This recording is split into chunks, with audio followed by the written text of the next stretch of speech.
Hey, welcome back to Intimate Encounters. You're here with Samantha. And Adam. We actually got it the right order this time. Yeah. We're learning every day. Every it's day. Amazing. We're back outside again in the gorgeous weather. And we have this gorgeous view, and we have two gorgeous guests with us today. And I've known both of them. Well, I've known one more for the last 7 years. And he is still with the same person that he was with 7 years ago, and has actually been with her even longer.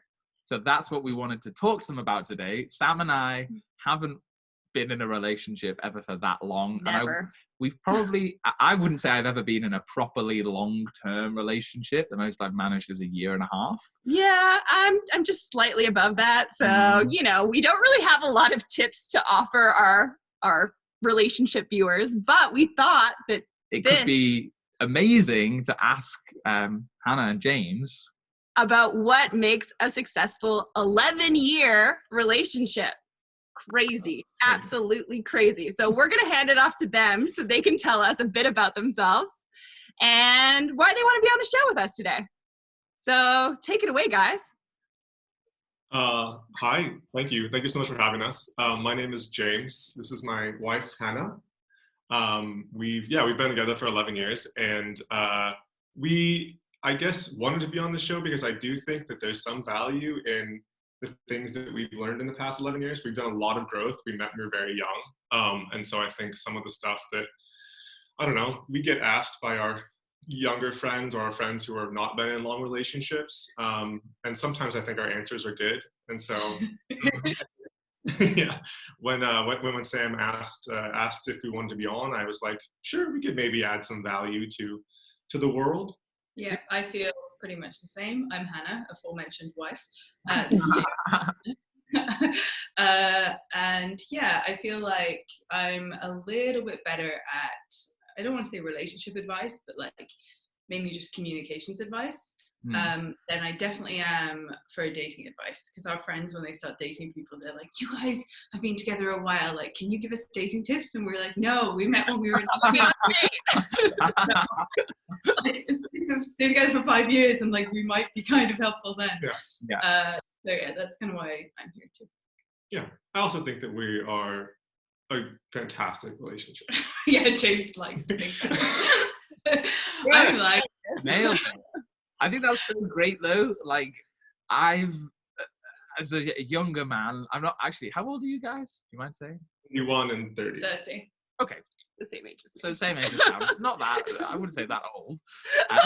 Or really old at all. But I am younger than you, I'm 25. And I do worry a bit about, if you're in a relationship for so long, will you still feel that excitement and joy? And I love your first answer there, James, saying that you still think you're like killing this relationship and that it's going so well. So I think this is paving the way straight away. So I'm so excited. Super excited. Yeah, James isn't shy about that kind of stuff. Every relationship has their ups and downs and the good sides and bad sides. And he's like, yeah, but we're one of the really good ones. And I'm like, oh, like pretty much always up, never down, never. Just own your confidence. Yeah. I do. Good. Nice. Okay, so do you wanna, let's crack on. First question I think makes sense is, how did you guys meet? We met at university. So I was on exchange from a university in the UK. I was at the University of Victoria, and James was there as well, and we met at a super random house party.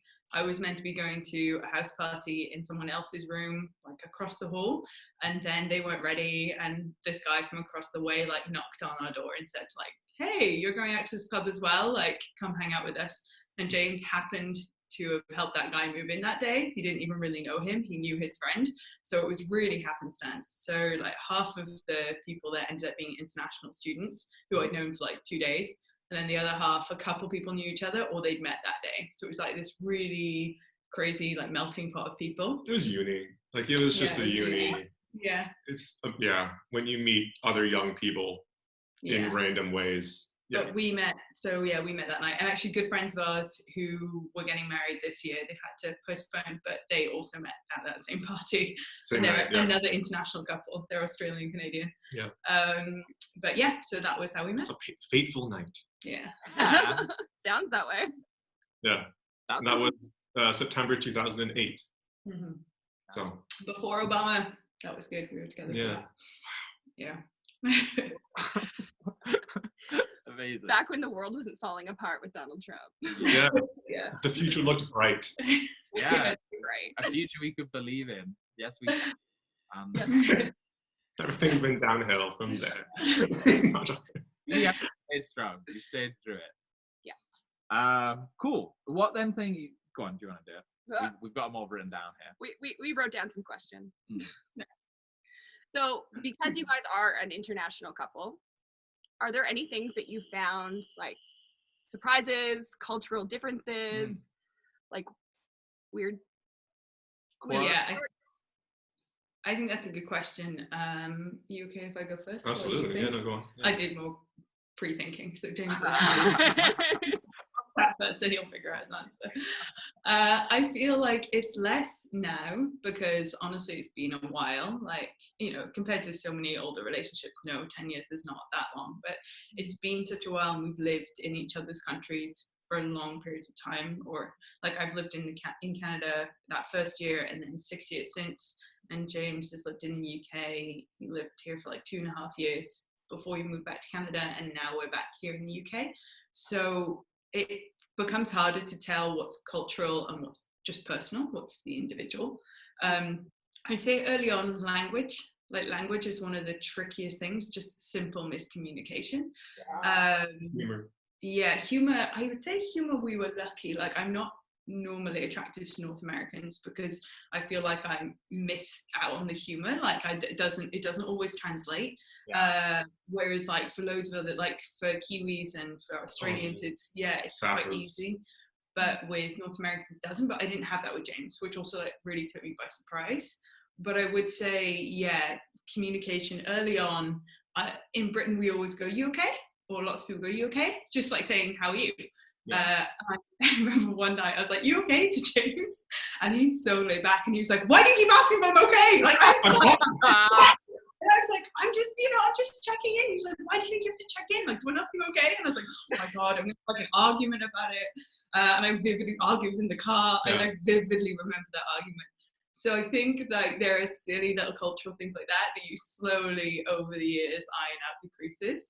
I would say like I actually found Hannah being British extremely refreshing almost. Like I dated quite a few very North American people, and like I don't want to like use that as like a slur or anything, but there's a tendency for North American people in general to be quite like shallow is not the right term, but like British people like will tell you their life story within like a drink. You have like a single pint with them and they're like, "So my divorce." And I guess that I found it far easier to like connect with Hannah on like a deeper level than I had with like the majority of women that I dated in the past. And yeah, she was funny. And the culture kind of clicked for me in a way that like I kind of was surprised by, I guess. My mom's Australian, so maybe I had a little bit of like the quirky, funny accent like influence from my childhood and stuff. But I would say that being British in Vancouver and knowing like lots of Irish people as well and Australians, we had this running joke that like the Irish girls had never, if they were dating a Canadian, you'd be like, "Oh wow," and then they'd be like, "Oh, but he grew up in Ireland," or "Oh, but his mum is Irish," "Oh, but his dad is English." Or it's like always there was a one time that one of the big group of girls just dated a Canadian who'd grown up in Canada and had 2 Canadian parents, and we were like, "Whoa!" Like it was just so exceptional. So I would say we definitely are not the exception to the rule in that. Like generally, when there's one parent, like that was very well known, at least in my group of like Irish girlfriends. Yeah. Not that like I'm saying Canadians are like cold or indifferent or like not fun. They are. There are a lot of them that really are. And the majority of my good friends are Canadian. It just for whatever reason, like on a relationship like wanting to be like, I don't know, a relationship basis, I found it easier to connect with Hannah. Hmm. And are you sarcastic that much, Hannah? Oh yeah. She's British. I think you should have said no. Oh, you missed it. Anyway, it was a good try. But how did you deal with I didn't know that sarcasm wasn't a thing. Obviously, growing up in Manchester, around the world, that people didn't understand sarcasm. So was that a hurdle at all for you to get over, James? No, less for us, and that is like the perfect example. So British people, I've also met this, and like it sounds so instinctive to us, but we use humor very quickly to test our relationships. Like very quickly, you joke with someone, you slightly poke fun at them, not in like a big way. Slightly. Yeah, slightly, because Australians are like brutal. But like we do that, and it's how we like test the strength of the relationship is there, and it's something you bond over. And wit is a really important part of like being able to be quick-witted in Britain. People really enjoy that, and I feel like British people get a lot of joy when you can bounce off each other like in a group.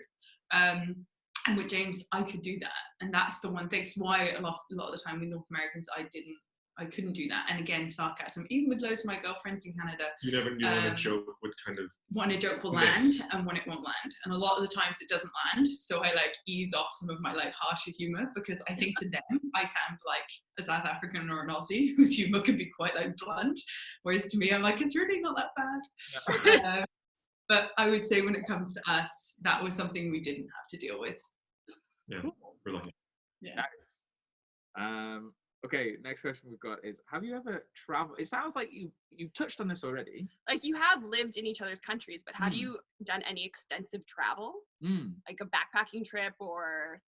Yeah, I mean, I think, so yeah, so we did a pretty mega pseudo backpacking trip last year, actually. We left in February from Canada and then went kind of all around the world. James is slightly exaggerating here. All around the world. Oh, sorry. We did like not all around the the world. southern hemisphere and came back. We did Mexico, LA, New Zealand, Australia, Indonesia, and back up. So it was like all around, like the flights were long. Missed like all of Asia, and Europe, South America as continents. So one thing that Hannah does is calls me on bullshit. We went all around the world on a mega trip. We went to 5 countries in 3 months. Yeah. Right. Okay. It's definitely a trip. Definitely a trip. Yeah, I think. Yeah, still on a trip. Yeah. So been on a trip. But I mean, by then we'd been together 10 years. So I mean, was there an early one? I was trying to that think tested about us this at too. all? Or? I think actually, funnily enough, even small trips earlier on are harder than big trips later on. Even going away to Paris when we were in university, I think was probably more challenging than going away to 3 countries when we were older. And it's just because travel adds so many stresses. Like less when you're on your own, but you never have to consider another person when you're on your own. And when you're with your friends, there's slightly different dynamics. But when you're with your partner and you're feeling the stress of, it's more decisions that you have to make in a day, right? In different languages. You feel ownership. If you've planned the thing, you feel ownership of the thing. And at least I do. And when the thing doesn't go as well as you wanted it to, then you feel like you've disappointed the other person, even if they're like, I don't care about this. And you're like, yes, you do. Like, I really don't. And so that's my main thing, is that if I've planned a trip with Hannah and something doesn't go right, I definitely like can get quite defensive of what I perceive to be her like disappointment. Yeah. Even if she doesn't feel it. Yeah, I would say that's really low. But yeah, I think everyone always has this pressure as well when you're traveling that like every day has to be amazing because you're traveling. And I think that when you're traveling with your friends or even on your own or with your partner, it's like it doesn't. Some days you can just wake up on the wrong side of the bed. And you also don't really know what to expect, actually. If anything, you're out of your normal cadence and rhythm of your day. So it's okay if there are challenges, for sure. But I think earlier on, you're just younger. We were a lot younger, and I don't think I really understood that.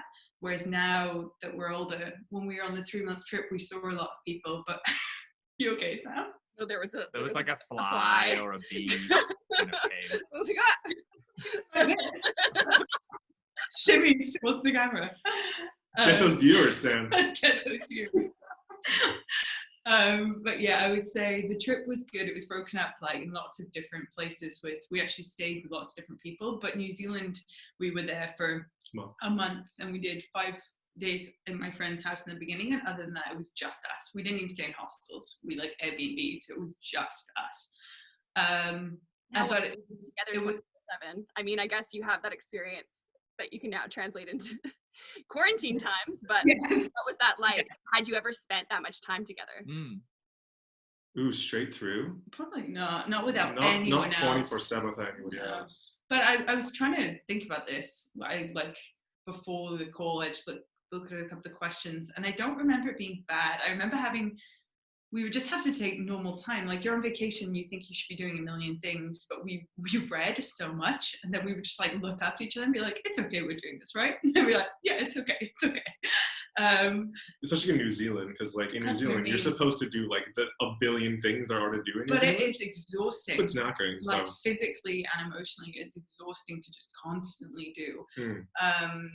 So yeah, I think we were just pretty generous with each other, I would say, like just patience wise. And I don't remember it being, I remember more like the guilt that maybe we weren't doing enough, and less like any altercations that we had or anything like that.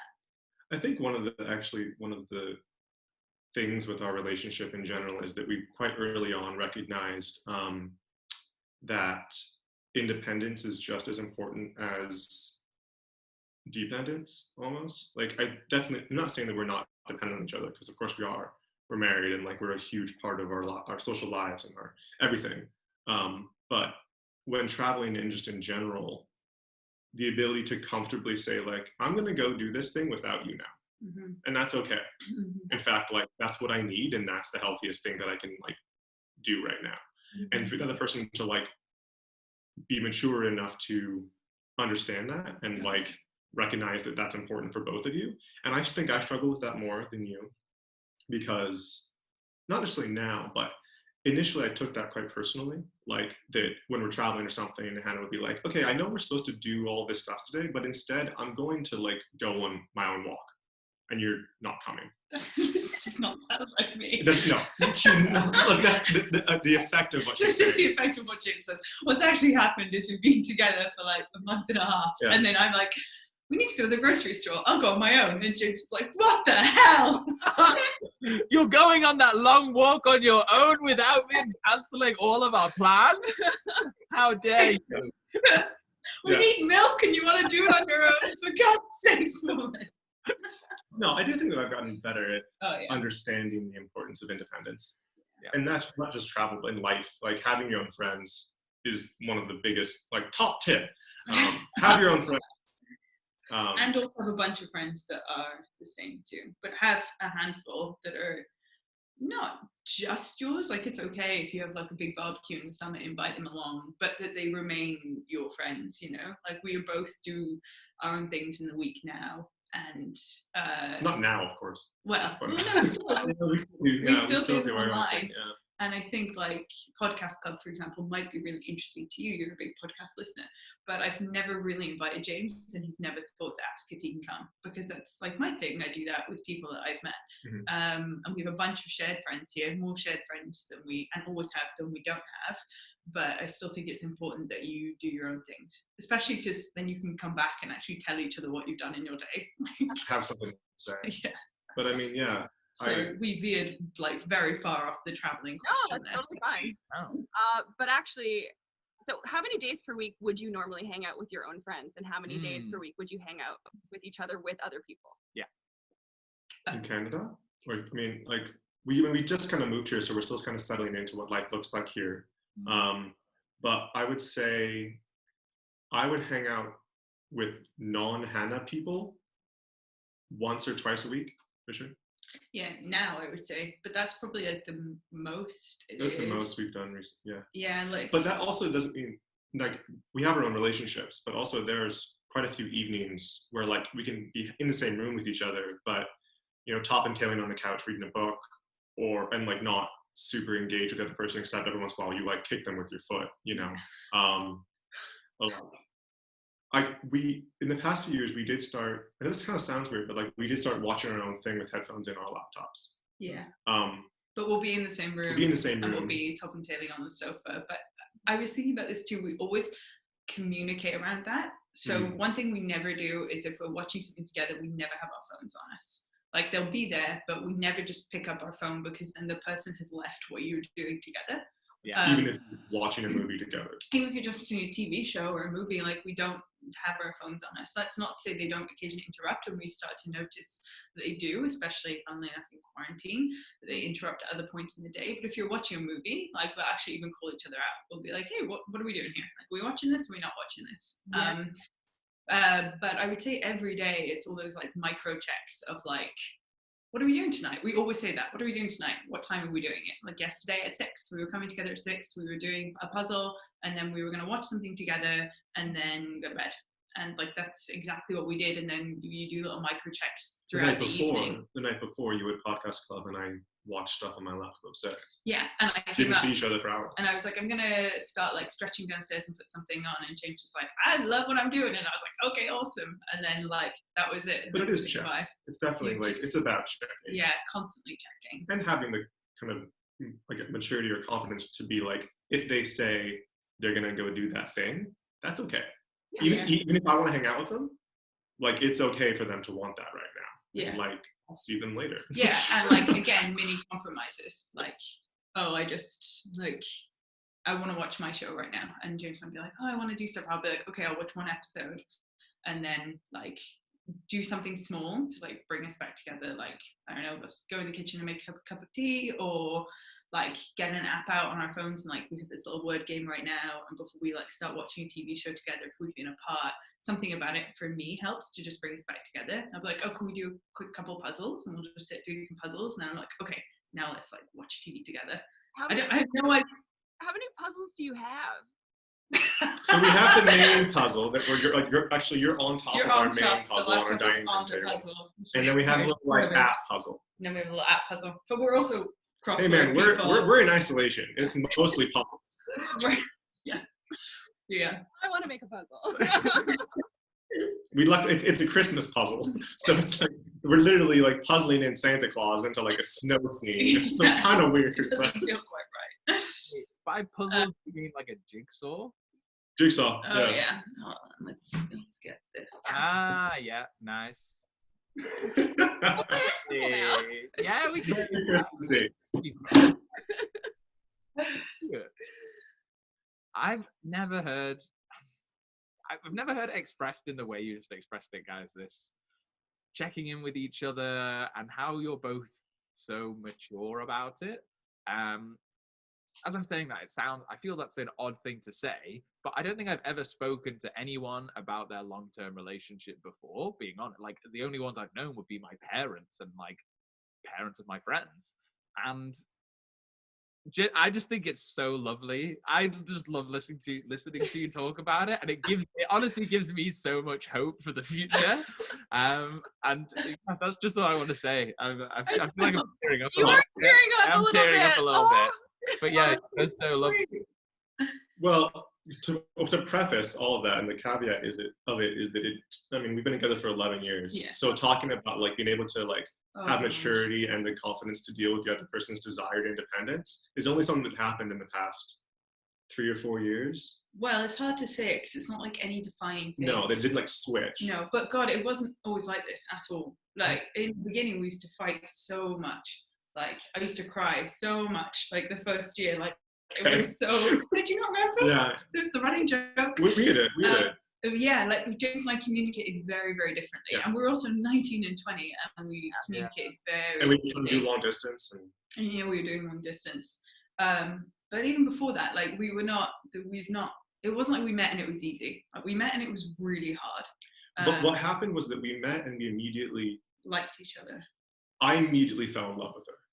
And so I pretty much did. The first night that I met Hannah, I told her I was going to fall in love with her. Yes. Oh.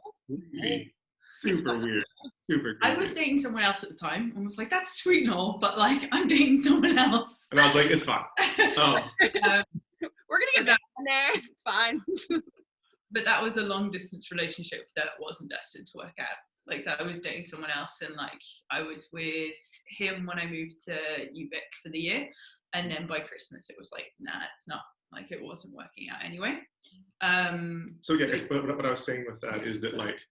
like yes, you did cry a lot, and we had a very like tumultuous first year or two. Yeah. But fundamentally, I was so into you, and I think you were so into me. Yeah. That all of the Tears were just like it never seemed not worth it. Yeah. Let's put it that way. But it also didn't seem like this was the way it could always be. Yeah. So very early on, James said, you were very different. I was very different, but I remember we are now. Yeah, and I remember struggling a lot with James was a slightly more cocky 20-year-old than he is, like very humble, still hasn't even 30-year-old. Confident 30-year-old, but I was a cocky 20-year-old. Yeah, confident 30-year-old, cocky 20-year-old. And I struggled with that a lot because humility, I really love humility. God knows how it happened that we got together. But the Brits love an underdog, and I wasn't one. Yes, exactly. But James was really invested. This doesn't often really. I was always told you shouldn't change someone, that you fall in love with them and you love them for exactly who they are. And so I tried not to change James at all, but there were lots of things about his personality that I found really hard. And then he was like, I want to be the man that you end up with, so you have to help me become that man. Because I respected her opinion of what I should be, because she seemed quite wise for a 19-year-old. And I guess like I just understood that the guy that she wanted I trusted her that the guy that she wanted was probably like a better guy than I was. Not that I said that. She didn't say that, but like, I mean, otherwise I wouldn't have listened. Otherwise I would have been like, why, like. So then he was like, you have to help me then change. And I was like, oh, okay. So then that became very different. Like in the beginning, I was crying a lot because so many things didn't make sense, but I didn't want to change him because I didn't believe that you should change people. He was like, I need you, help me become a better person. And I was like, oh, okay. So then there was a reason I was crying every week, because we were on a journey. And I had to like grow up and change and adapt too. And that was careful because, you know, you're both developing, you know, and you have to remain introspective as well. And it can go too far the other way, you know, like James, I think then a few years in, you were like, okay, now we need to like ease off this, and I can't have hang-ups about this, and we need to be like aware of that. Internalizing it. Yeah. But I mean, like, so I don't want it to ever seem like, No, I don't want it to ever seem like it's been this amazing, easy fairy tale thing from the beginning. Like, absolutely not. Where we're at today is probably a lot because of how much we struggled in the beginning. And it's probably one of the reasons we're so communicative as well, even over the silly little things. Like, there was at no point that I don't think we ever decided to have all these like micro communications and check-ins. They just worked their way into our relationship because that's the only way we found that we could really just stay on the same page. Yeah. Wow. Yeah. Can I ask, what were some of the big things that you changed, James, that like moved the relationship forward? The primary one was a selfishness or a James first mentality, which I think was based, I don't know, just fundamentally part of my character growing up and stuff. Like the cockiness that we talk about was based in my thinking first of myself and second of others. And selfishness is something that Hannah and everybody, but definitely Hannah, finds really, really difficult. So I will give you my last roller. Oh, and I will take it. It's essentially the idea. I wouldn't say like, no, it's fine. Yeah. I'd be like, thank you. And then which is fine. You're allowed to take the last roller, but like maybe not every time. Oh no, you're allowed to every time. It's just about saying like, you sure? And then you're like, yeah, for sure. Whereas James would take it without me even offering it. If that's a good like. I did that like twice. I'm not even talking about the real examples. I'm talking about like the allegory. So But like, sorry. no, that's okay. So yeah, no. So it was just a need for me to include other people in my thought process for how to live my life, especially the people that I cared about. Even though like I had guy friends that Hannah would be like, your relationship with one of your best guy friends is you're a bully kind of thing. I didn't say you were Like, funny. I said you were mean to him. Yeah. You were unnecessarily mean to him. And you were like, he finds it funny. I was like, I don't think he does. Like, I think that hurts his feelings.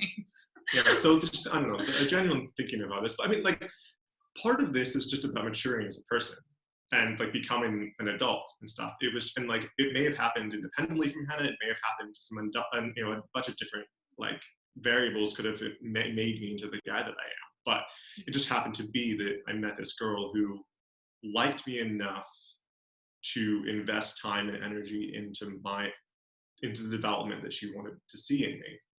And I liked her enough to commit to it early on. Yeah, for that, I think that like James's willingness, sacrifice, I feel like his is far bigger than mine, right? Like me just being in the relationship with someone I liked and crying every week didn't feel like as big a sacrifice as someone who was fundamentally willing to change parts of their character. So it was interesting you put it that way. So I was invested enough because I never think of it that way. Yeah. Wow. That's so Wow. beautiful. I mean, I'm even tearing up now. A little bit.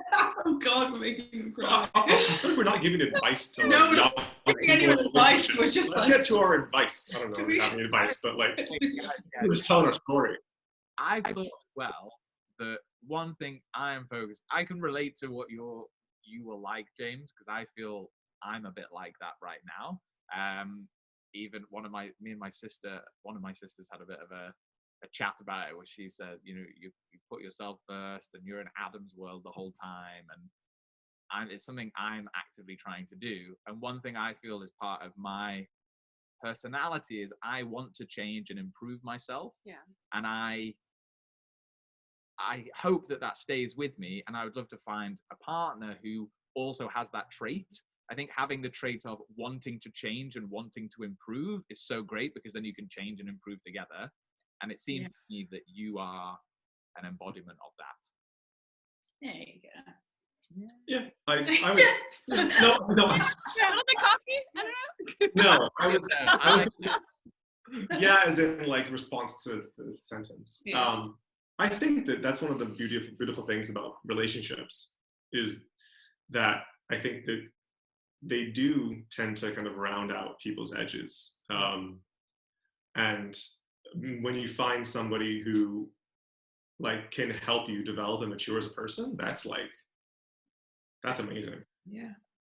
That's one of those things in life that changes everything. But I think it's always really important when you're because when you're developing with someone, there are always arguments, right? Like there's always, depending on how you, there's always defensiveness, there's always yelling, but depending on how you argue. But I think it's always remembering that you're on the same team, right? Like there's a reason you're doing this. You're not doing this to be an asshole. And if you find yourself, it's always assessing like, oh, I'm going to share this thing with this person that I thought maybe wasn't legit. And it's always taking time to be like, is that fair? And even if you're not sure, when you ask the person saying, I don't know if this is fair, but this is how I felt, like, do you think that's valid? And then discussing it from there. And then if you find yourself, I think one of the ways that we get in an argument, the way we de-escalate it is one of us reaching the point where we're like, oh, like, what are we doing? Like, what are we doing here? Like, not really, like, what is the point of this? What are we trying to get to? What actually upset you? Because I feel like generally what we would end up arguing about now is more the way in which we've communicated through the argument. It's often about the communication rather than like anything itself. It's actually like, but then you said this, and then you said this, and it's like being like, okay, let's just stop. Like, what was bothering you, and what should we do about it? Yeah. How often do things like that happen now? Arguments? Rarely. Yeah, we had one the other night.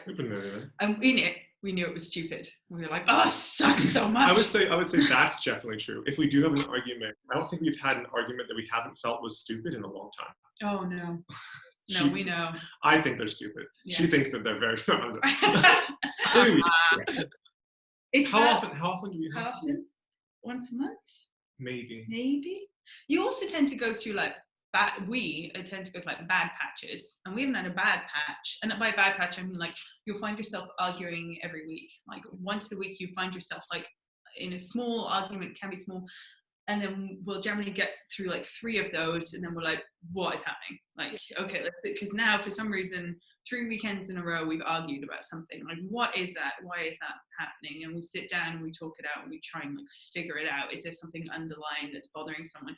And we go through all the triggers of what it could have been. And then we go a couple months until the next kind of. Well, I can't remember when we haven't had that. And knowing your triggers too, moving to the UK was always going to trigger me moving back. I mean, any kind of large life change, work, like a new job, losing a new job or leaving a new job, like. But that didn't happen. But that also might not happen. Like I had a new job that didn't work out, like as an example, and left it, and we didn't go through like, I don't want to say rough patch, but it's like where there seems to be more friction. And I actually don't remember the last time that happened. Like. But I also wouldn't say that we're a couple. Like we're definitely not a couple that doesn't fight. No.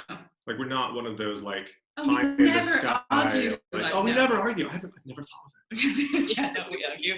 Not possible. But I think that what's good about our fights from the beginning is that fighting with somebody but loving them helps you figure out how communication works with that person. Yeah. And because we fought a lot in the beginning, but loved each other so much, we developed quite quickly communication skills that I think would take some relationships a lot longer than it did initially for us, or they may never necessarily get them, but they'll just kind of like talk around issues. Yeah. But I guess what I'm saying is that fights aren't the worst thing in the world. In fact, sometimes they can be extremely helpful in like the longevity of a relationship. Especially because we're not fighting to hurt each other. That's not the point, right? We're fighting because we're trying to communicate through something and we're irritated. Yeah. Generally, one person's slightly more irritated than the other, and it's the patience the other person has to either bring that person down and talk at this level. But if you just happen to both be up here on that day, then for us, that's how we end up arguing. We will end up arguing. And so it's far less about an issue, a big core issue, and more about where the patience that you have in that day. But I was always taught by my grandparents. My grandfather, I remember asking him like about the success of his relationship, and he said, just keep talking. Never go to bed on an argument, and just keep talking. Yeah. And that I have always carried with me in a way that I didn't know. So the reason that we argue, I guess, is because I'm like a dog with a bone. I won't let things go, even if we're arguing, even if we're just talking, because I'm like, what is the reason? So we always have to. So, God, in the early days, like discussion, we'd be knackered. It'd be 4 a.m, we'd be so tired, but we would just be like, oh, what was the point? But then you said this thing, and we would just keep going. And we still do. So, but now they tend to like wave, like, we'll remember I'm irritated. Pardon? Haven't changed that part? You're still arguing until 4 a.m. if you haven't? Oh God, thankfully no, not. God, no. But we'll until like 9:30, and then we're like, this is so tired. Are we good? Are we done? It's time for bed. Yeah. Wow. Cool. Wait.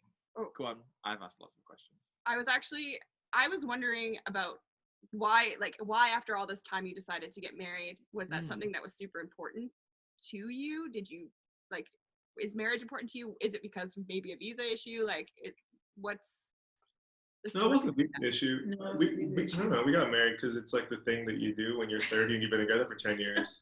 I don't know that our answer is super fun. No, I didn't know if I wanted to get married for years. I'm really like wishy-washy on things, and I was just like, I have no idea if I want to get married. And then I realized it was like this way to have a kick-ass party with all the people that you love and have a professional take really pretty photos of you. And I was like, we should do that thing. Like, and it was the best party. It was the best day of our lives. It's the best wedding I've ever been to. Yeah, it was definitely the best wedding I've ever been to. So which is not to say it was the best for most people, but I think it's lovely to be able to say your own wedding was your favorite wedding you've ever attended. Oh, definitely. Oh, for sure. I've never heard that, I don't think. It's usually such a stressful day and nothing works. Yeah. No, No stress. it was so much It fun. was so much fun. But yeah, I think more that reason. I think marriage was a bit more important to you.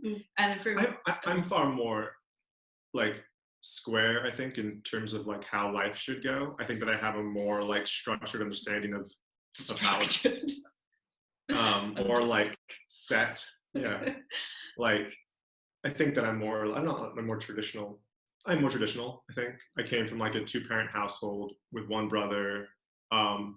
Wasn't a huge amount of divorce like in my circle. Some, but not really. And then like I just assumed that my life would go in this kind of pattern, and a wedding was part of that pattern. And I think Hannah was far more like, I could go live in Jamaica for 12 years and like have a baby out of wedlock, or like I don't know what she would do, Wedlock. but yeah. So I think I was just very much like, yeah, it's time to do the thing that I definitely want to. It's not like I'm not one of those people who is like, there isn't a difference fundamentally between Hannah and I now and Hannah and I, we got married in June 2018. So, and us in May of 2018, there's no real difference, except that we did the thing that I wanted to do to cement our relationship and have everybody be like, yes, they are married. Look at those married people. This is my wife. This is my wife. Oh man, I go around the house just yelling wife. Like, he does. Even now. I can't find it. It's so funny saying husband. Half the time I call him my boyfriend. I'm like, see, this is the thing about having a boyfriend and James is like husband. And I'm like, right, yes, okay, fine. It's only been 2 years. Like we had 8 years, whatever, of boyfriend. Yeah. I love the word. I don't know why. I think Yes. something about it is validating as well, though. Being able to just like, I'm working in the study upstairs or whatever, and I want to get a coffee, and I just yell, wife! He does, wife? Wife? And then about 5 minutes, he's like, wife? This happens daily. Oh my god! I'm definitely taking that from you 100%. I will remember this forever. That is the type of thing I would do. I relate to you, James. And I'm so glad it works. I'm so glad you like it as well, Hannah. Like, I have reignited my hope. Oh, wow. Amazing. Good, I'm glad. I'm really glad. I think I might yell that at you. Yeah. She yells boy at me. What? And I yell mom. That's fair. Give me my coffee, boy. That's awesome. Wow. Yeah.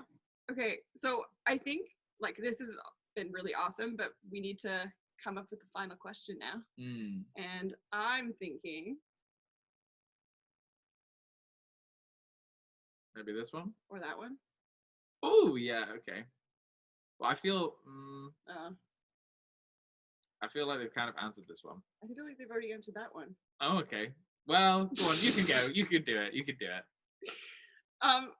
Okay, well, how about just this? Like what one piece of advice would you have given yourself at some point in your relationship? Like where in those like 11 years would you go back to and be like, hey, you should change this. This is what you should do, and why? If that made sense. Did that make sense? I think it made sense. Okay. I think they might have to think about it though. I immediately, as soon as you started the question, unfortunately my answer is dumb, because it's the only way that you have a strong relationship after 11 years is to do all the things in every single moment of the 11 years. She had a boyfriend when we met. We had to fundamentally change. We were doing long distance. Her mom passed. We traveled. We moved countries a couple times. There were horrible visa issues. And all of those things made us stronger and better at communicating and being together and owning our own flaws and et cetera, and owning when somebody needs to be supported and when somebody needs support. So I guess the answer to what would you tell yourself? I would just tell myself genuinely, like, keep going, you'll be fine. It's worth it. She's exactly what you think she is. She's exactly as worth it as you think she is. I wouldn't change anything, and I wouldn't tell myself to do anything differently than how I did it, because I don't know, it got us to a pretty stable place after 11 years of being together, and with like confidence that 11 more years of what can only be this other complexities and other difficulties and other hurdles that we need to cross will get us to a stronger place in 11 years again, because I have the faith that we did all that stuff. And if we can do that stuff, I mean, God, what else is going to mess with us? Yeah, I don't imagine now if I was like, okay, so this is